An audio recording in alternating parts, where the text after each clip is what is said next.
Un gusto volver a estar con ustedes en el espacio Fernando Aguayo América. Cordiales saludos a quienes nos ven a través de la señal de Mega TV en la Florida, Estados Unidos, por Vito TVO en el Ecuador y por OnePlus TV en el Ecuador y en el mundo. Hoy tenemos como invitada a la consultora política, analista política, Janina Mondino. Vamos a dialogar con ella sobre varios temas, los que tienen que ver con el Ecuador, pero también sus experiencias.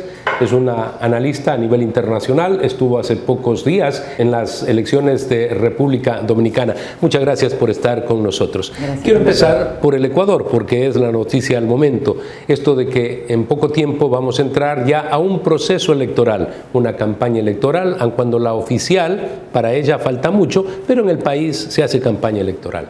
Este tema de si el presidente Daniel Noboa puede elegir a otra persona que no sea la vicepresidenta, la que llegue por un mes y 3 días al poder para que él pueda ser candidato en la reelección. ¿Cuál es su opinión? Bueno, muchísimas gracias, Fernando, por la invitación y un saludo cordial a todos quienes nos acompañan en la transmisión. Bueno, el Ecuador se encuentra, creo, ya en la pre-campaña electoral. Vimos algunas imágenes importantes en el informe a la Nación, la entrada multitudinaria del presidente. Para mí ese fue prácticamente el acto de lanzamiento de la búsqueda de la reelección del presidente Noboa. Y efectivamente uno, creo, de los desafíos que tendrá el gobierno es cómo lograr el encargo a una persona que ellos consideran sea de su confianza, que goce de la confianza del presidente. Es un problema, si se quiere, no conocer las razones por las cuales se fracturó la relación entre Noboa y Abad. Creo que hay un desafío discursivo importante del gobierno de poder exponer razones claras por las cuales el presidente está buscando alternativas y lo dice abiertamente muchísimos voceros del gobierno, incluido el presidente, sobre qué pasará. Creo que el Ecuador, y es probable que hasta la Corte Constitucional y la Procuraduría General del Estado tengan que intervenir. Estamos viendo colegas constitucionalistas tratando de interpretar si hay una ausencia momentánea, si podría, digamos, encargarse a algún ministro la presidencia. Bueno, creo que eso nos demuestra que todavía va a haber mucho debate, pero que sí es fundamental, incluso por el mismo presidente, precautelar la institucionalidad en el país, ¿no? El Ecuador no puede vivir este tipo de conflictos. Tiene que haber un razonamiento mayor. Cuando se elige a un vicepresidente es precisamente para encargarle las cosas que quiere que el presidente haga y apoye su vicepresidente. Pero ¿cómo es posible que la pelea empiece antes de que hayan sido incluso gobierno? Bueno, yo creo que es fundamental entender también que el sistema de partidos políticos en el Ecuador y en la región está en crisis. Cada vez vemos más encuestas a nivel regional donde hay una desafección con respecto a la democracia, hay una falta de representatividad de los ciudadanos hacia los partidos políticos, y este sistema que tenemos en el momento en el Ecuador no permite un recambio generacional, no permite una movilidad real dentro de los partidos políticos, y finalmente sucede esto, ¿no? Que binomios, de pronto creo que el presidente Noboa esperaba quizás que la elección del 25 iba a ser su elección. Recordemos el lamentable asesinato del candidato Fernando Villavicencio, cómo movió el tablero electoral. Prácticamente el presidente tomó la punta y entró a la segunda vuelta en la última semana con una sensibilidad muy alta en el país. Y bueno, suceden estas cosas y eso nos invita también a repensar un poco cómo están trabajando los partidos políticos y cómo está trabajando el sistema electoral en el Ecuador. Nada debe ser una aventura. Cuando hablamos de la democracia y la posibilidad de que cada 4 años los ecuatorianos tengan la oportunidad de elegir a su presidente, pedimos también a los partidos políticos que haya mayor seriedad, que el trajín sea dentro de los cánones de la Constitución, de las leyes de la democracia y de la lógica de la vida. De acuerdo, yo creo que los mismos ciudadanos en la región, incluso personajes como Bukele, como Milei, como el mismo presidente Daniel Noboa, son personajes que están buscando el personalismo y que están por fuera del tema de partidos políticos. Los partidos políticos están en crisis, no de ahora, desde hace algún tiempo, y lo vemos justamente en los primeros sondeos de opinión pública que estamos en este momento analizando, donde vemos que hay todavía una alta aprobación del presidente Daniel Noboa, pero no hablamos de partidos, estamos hablando de personajes, es decir, de figuras públicas. Los partidos tienen una tarea importantísima de cara a recuperar ese espacio de credibilidad que han perdido con la ciudadanía. Y usted menciona ahí a dos presidentes, el de Ecuador, el de Argentina. Al momento son tres los que tendrían mayor popularidad en Sudamérica. Hay que incluir al presidente Luis Lacalle de Uruguay, que aparece también entre los tres más populares. Pero a diferencia, Uruguay sí es un país institucionalizado y en el tema de la democracia es un ejemplo. Correcto, sí, y justamente todos coinciden en tener una tendencia más de centro a la derecha, si se quiere, ¿no? Hoy ya no hablamos tanto de ideologías porque las ideologías están muy difusas. Yo creo que hay que hablar de nuevos perfiles, de estos nuevos perfiles que son hoy presidentes o estas nuevas figuras políticas que están por fuera de los partidos políticos y por encima de las disputas ideológicas. Hoy tiene muchísima más acogida la necesidad ciudadana de soluciones. Hay que ser muy realistas, la situación en América Latina es compleja. La migración irregular, la falta de crecimiento económico, el aumento del desempleo, la baja calidad de vida que tienen los ciudadanos, creo que eso apunta a que hoy vemos nuevos liderazgos que son más jóvenes, que son, si se quiere, estos outsiders de la política, pero que vienen a trabajar por fuera de los partidos políticos y por fuera de las ideologías y enfocados a conversar con la ciudadanía sobre soluciones muy puntuales a temas que afectan la calidad de vida de los ciudadanos. Sin embargo, uno espera que sean mucho más prácticos. Aparentemente lo son o lo pueden ser. Pero también ese aspecto personalista como que diluye mucho aquello que es preferente, lo que hay que solucionar de manera inmediata. Ya en la República Argentina, en donde hay un gran apoyo para el presidente Milei, incluso de un sector del periodismo muy importante, pero empiezan ya a decirle por qué se mete con problemas de otros países, por qué está en pugna permanentemente, por qué tantos viajes, veamos cómo se solucionan los problemas de la República Argentina, y tienen bastante razón, a pesar, reitero, que en lo personal también apoyo al presidente Milei. Bueno, yo creo que el caso del presidente Milei es un caso muy particular, es diferente al del Ecuador, incluso es diferente al del Salvador, porque Milei tiene dos batallas que enfrenta, una la económica y otra la cultural. Él está tratando de refundar esta Argentina liberal y creo que también emprendió un camino hacia una diplomacia no solo de la Argentina, sino un posicionamiento de él como un líder importante para la derecha a nivel mundial. Es decir, Milei ha tenido la capacidad de poder cooptar el foco de atención de la opinión pública a nivel incluso internacional, no solo por lo que hace en la Argentina, sino por lo que representa en este nuevo fenómeno o en este crecimiento de líderes de derecha y de extrema derecha. Veamos su paso por España, en este momento se encuentra en Estados Unidos, es decir, una agenda importante. En el caso de que gane Donald Trump, por ejemplo, que también siempre intenta posicionarse como un líder de esta derecha a nivel internacional, creo que hoy Milei tiene un lugar en esta palestra con Giorgia Meloni, con Orbán, con Le Pen, con Trump. Es decir, él está buscando encauzarse en este espacio de los líderes de la derecha y bueno, lo que sucedió con Pedro Sánchez creo que es una muestra de eso. Usted decía, no son momentos para las ideologías, pero sí para la práctica. ¿Qué pasa si estos partidos que están relacionados con la derecha no tienen una buena gestión? Finalmente no se resuelven los problemas. Estaríamos dando cabida precisamente a esa izquierda a la que sí identificamos como destructiva. El caso de Venezuela, que nunca debemos dejar de tocarlo, y también el caso de Nicaragua. Yo insisto en el tema de que estamos en un momento de transición, es decir, hay una reorganización, no sabemos si es un cambio de época o una época de cambios, pero estamos en un momento difícil por la realidad que enfrentan los ciudadanos y por tanto vemos lo que mencionaba al inicio, esta desafección incluso con la democracia en algunos países, exceptuando Argentina porque tiene una herencia histórica importante en eso. Vemos que incluso Ecuador está dentro de estos países donde los más jóvenes no están mirando a la democracia, sino que están mirando a las oportunidades personales, a los liderazgos, a las nuevas figuras.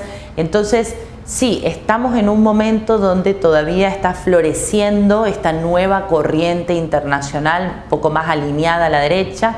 Yo creo que el debate ideológico salió de la mesa del común de los ciudadanos, pero a nivel internacional está volviendo a tomar fuerza, así como lo fue hace 10, 15 años en la región con la creación de la UNASUR, entre otros. Es un momento donde estamos viendo la transición y tenemos que ver si hay un cambio de época o solamente estamos viviendo una época con muchos cambios. El caso de Bukele, que conviene también siempre tomarlo en consideración. Si él insiste únicamente en el tema de la seguridad, es indudable que es fundamental y en el Ecuador es el primer tema. Y no se hace mucho en aquello que tiene que superar la pobreza de ese país y lograr pues proyectar desarrollo, crecimiento, porque a la postre El Salvador es un país muy pequeño, con un Producto Interno Bruto muy pequeño, pero se pone al país como un ejemplo. Entonces también se espera mucho de presidentes como Bukele. Claro, el desafío de Bukele en este segundo mandato es claramente económico, así como lo es el desafío de la mayoría de los presidentes. ¿Por qué? Porque las condiciones de vida de los ciudadanos han desmejorado considerablemente después de la pandemia, sobre todo. Recordemos que América Latina es la región más desigual del mundo. A pesar de ser una región pacífica comparada con otras, hay una alta desigualdad y es fundamental entender que nosotros en Argentina siempre decimos que se termina eligiendo con el bolsillo. Bueno, el metro cuadrado del ciudadano, es decir, esto que se palpa, lo que está más cerca en la realidad de nuestras familias, el día a día de nuestra economía, siempre termina siendo un elemento de decisión para los votantes. Pensemos que incluso en el momento en el cual este país decía que la prioridad era la seguridad, no ganó el candidato de la seguridad, que era Jan Topic, ganó el que promovía el tema del empleo. Por eso creo que, volviendo al Ecuador, el desafío de Daniel Noboa como presidente es ya mostrar resultados a corto plazo sobre estabilización a nivel de la seguridad y, segundo, una recuperación económica que es tan necesaria para el país. Muchas gracias por haber estado con nosotros. La invitación, Fernando. Amigos, tenemos que hacer una pausa comercial, retornamos inmediatamente. Tenemos a nuestro segundo invitado, el licenciado Andrés Seminario. Recordemos, fue secretario de Comunicación en el gobierno del señor Guillermo Lasso.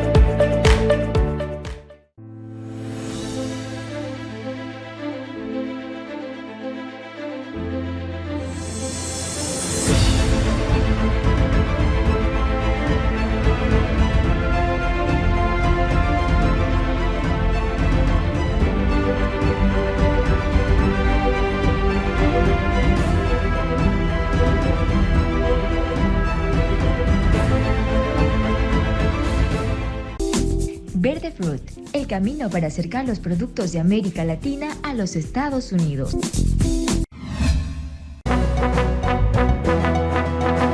Agradecemos la presencia de Andrés Seminario. Él fue secretario de Comunicación en el gobierno del señor Guillermo Lasso.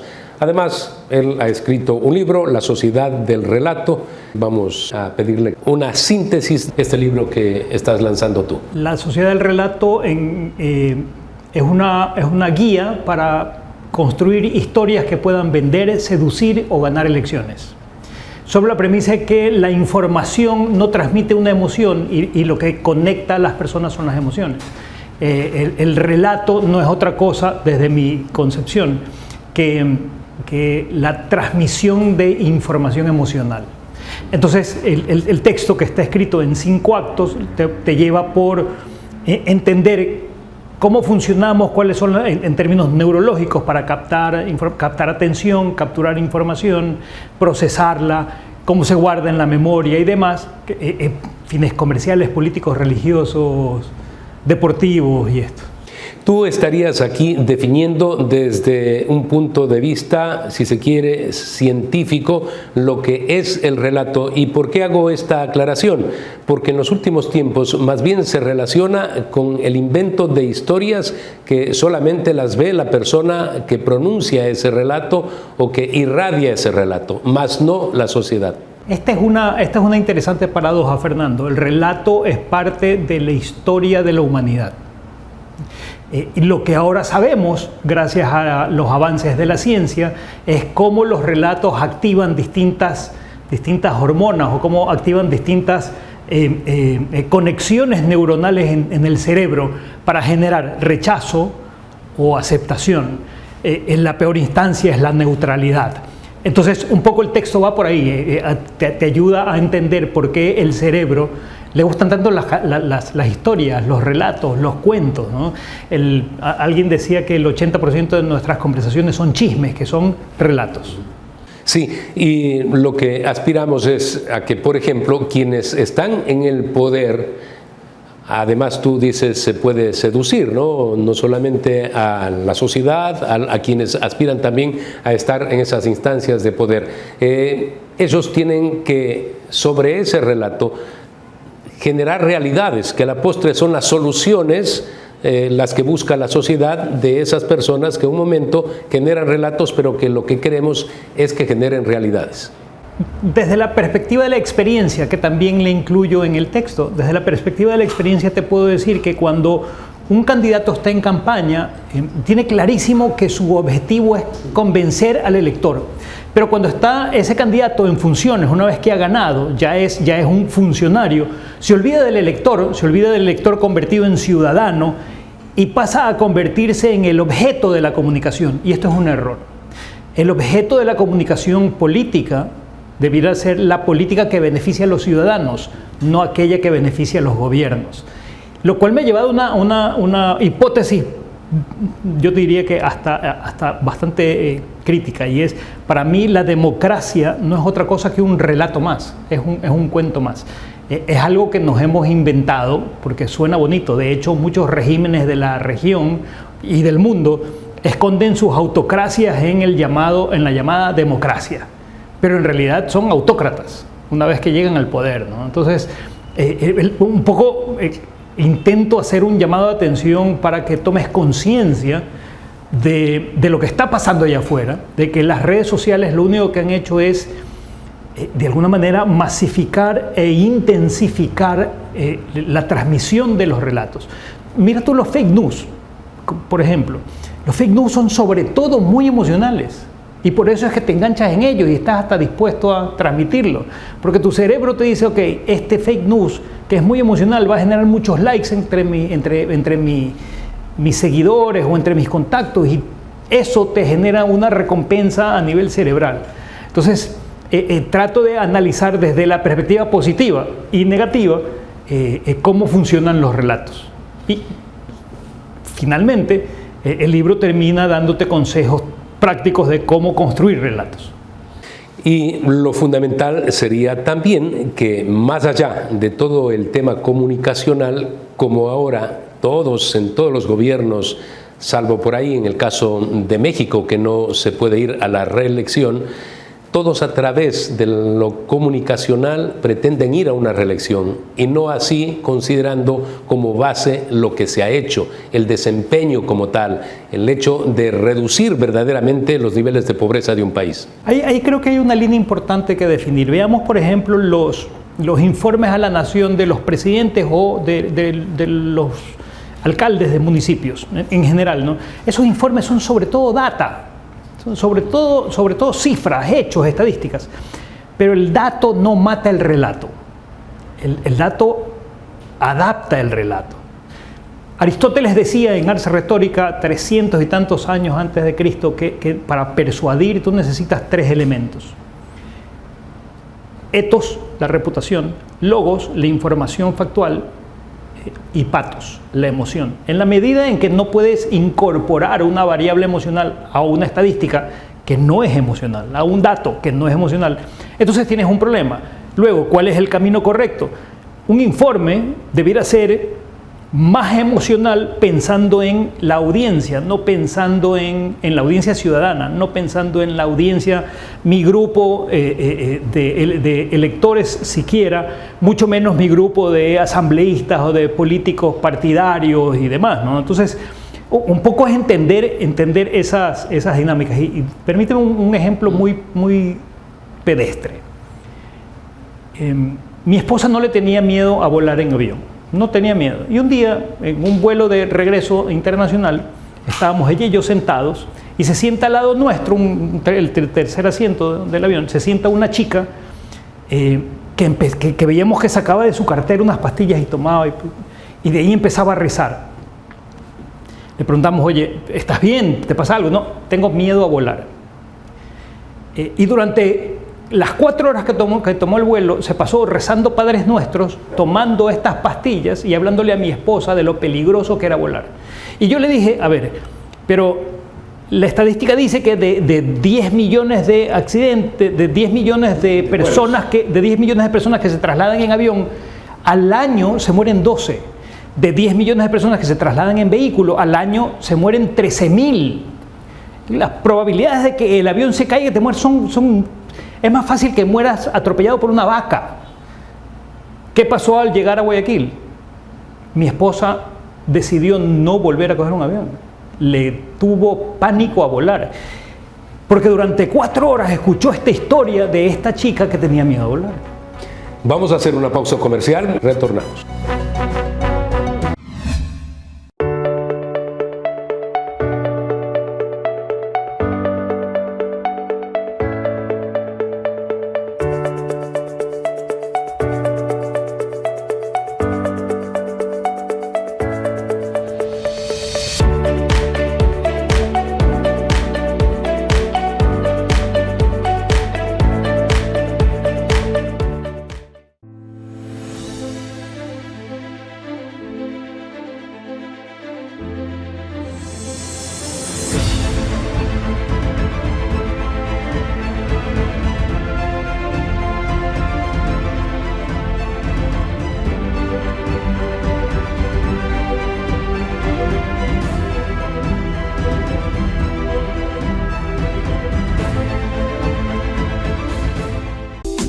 Verde Fruit, el camino para acercar los productos de América Latina a los Estados Unidos.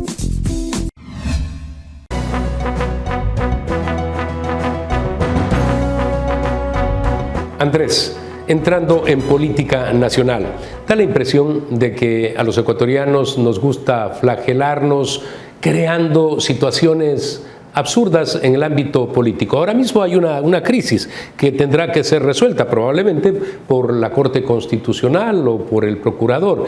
Esto de que, lógicamente, el señor Daniel Noboa no quiere que la señora vicepresidenta sea quien esté en el poder cuando él deba solicitar esa licencia para participar en las elecciones del 2025.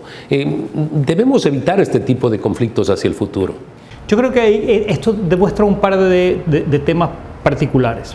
El primero es que reafirma mi creencia que la democracia es una historia, no es más, es una historia. Porque si fuese realmente democrático, estaría jugando con las reglas del juego que te establece en la Constitución, y esta señora fue electa como binomio del presidente. Entonces ahí ya tienes una regla del juego claramente definida, ¿no? Pero la gente está dispuesta a que haya este ajuste y este cambio. ¿Por qué? Porque entonces la democracia no es una variable importante en su toma de decisiones para apoyar o no apoyar la decisión. Cosa uno. Cosa dos, institucionalización. que de nuevo es otro relato. Hemos escuchado durante mucho tiempo, se ha desinstitucionalizado el Ecuador, pero ¿de verdad se ha desinstitucionalizado o nunca estuvo realmente institucionalizado? Depende de qué orilla te ponga, Fernando. Y esto es, de nuevo, ambas opciones tienen componentes emocionales muy fuertes, ¿no? Componentes emocionales muy fuertes. Llevémoslo a esta instancia que fue un eje en las últimas elecciones, correísmo, anticorreísmo. Yo sostengo que el correísmo o el anticorreísmo no es una ideología, es una causa, como lo es el animalismo o el ambientalismo. Es una causa, hay gente que cree que no debe haber alguien o que sí debe haber alguien en un gobierno. Pasa igual ahora con lo que estamos viendo. Se le ha construido alrededor de la figura de la vicepresidenta una serie de historias que van minando su reputación, de tal suerte que cuando llegue el momento de decirle muchas gracias, te parezca natural. Sí, no pasará absolutamente nada. Efectivamente, es que cabe también aquí el generar cultura. En la cultura esa, yo promociono hace mucho tiempo el tema del respeto a la norma, a la ley, la cultura de la legalidad, el que seamos los ciudadanos los que impongamos precisamente el norte, porque en la actualidad no somos nosotros, sino a quien lo interpreta. Lo cual me lleva a un tema adicional que creo que vale la pena mencionar, Fernando, y es: las historias son dinámicas, cambian en el tiempo, ¿no? y se van ajustando de acuerdo a la necesidad de la persona que empieza a narrarla. Pero al final del día, como dicen los teóricos, al final del día tienes historias de odio y amor. Y va por eso, la humanidad juega eso, o amas a alguien o odias a alguien, entonces estás a favor de alguien o estás en contra de alguien. Y hoy las redes sociales han añadido un tercer elemento, ¿no? A este odio-amor que siempre ha habido, le han añadido un tercer elemento que es el elemento meme. Hoy el elemento meme juega en la política y te genera el odio-amor, pero a través de un mecanismo de diversión, de lúdico, de esparcimiento. ¿Ves tú a Daniel Noboa como presidente en las elecciones del 2025? Lo veo como candidato, definitivamente sí. Lo veo ganando en primera vuelta, es muy anticipado decirlo. Sí, sin duda. Pero vale la pena proyectar algún tipo de ideas. Yo creería que va a haber segunda vuelta. ¿Por qué? Porque es natural que haya un desgaste. El poder genera desgaste. Y el desgaste, si no le aquí hay un tema interesante y lo voy a llevar a la familia, y esto es una metáfora. Para que tengas una buena relación con tu esposa, por cada error que cometes debes hacer 5 cosas buenas. Para que el presidente tenga una buena relación con sus electores, por cada cosa que los electores rechazan, debe hacer 5 cosas que los electores aprueben. Pero son cosas concretas, que van más allá de la comunicación. Son seguridad, son salud, son educación, son empleo, exactamente. Entonces, a este desgaste natural, si aún estamos viendo que la situación de seguridad, sí, se está combatiendo, es cierto, pero no está resuelta. Entonces ahí tienes una suerte se llama disonancia cognitiva. Te digo que está resuelta, pero en la calle sientes que no está resuelta. Es como que hay un pequeño conflicto, ¿no? Y ese pequeño conflicto va generando una suerte de odio o de rechazo. Muy bien, muchas gracias, Fernando, muchos éxitos con este libro. Gracias. Ha sido Andrés Seminario, experto en el tema de comunicación, además estuvo como secretario de comunicación del gobierno del señor Guillermo Lasso. También en un gobierno anterior, con el señor Alfredo Palacio, fue igualmente secretario de comunicación. Amigos, recuerden que la próxima semana tienen una cita en Fernando Aguayo América a través de Mega TV en la Florida, Estados Unidos, por Vito TV en el Ecuador y por OnePlus TV en el Ecuador y en el mundo.